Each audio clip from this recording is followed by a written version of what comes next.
Today, we hear about the light bestowed on each of us by God.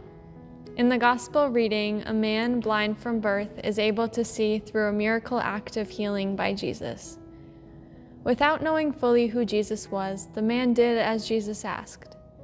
After Jesus smeared clay over his eyes, he went, washed, and when he returned, he gained sight. The man returns to Siloam and is met with hostility and interrogative questioning by the Pharisees, being asked, "How were your eyes opened? Where is he? What do you have to say about him? Who? What? How?"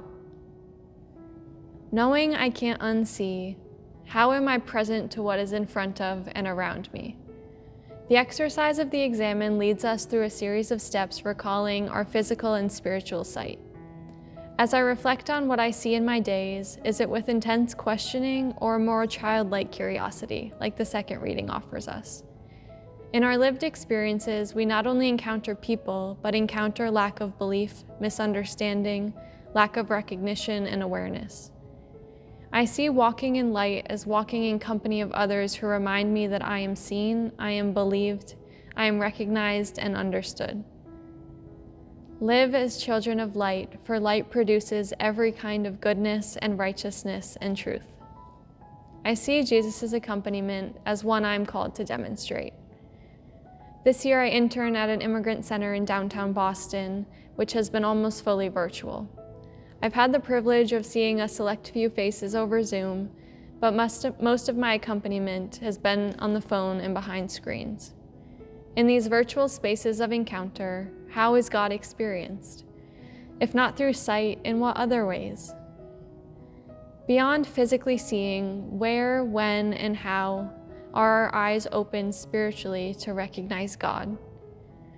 What are we doing when we witness injustice?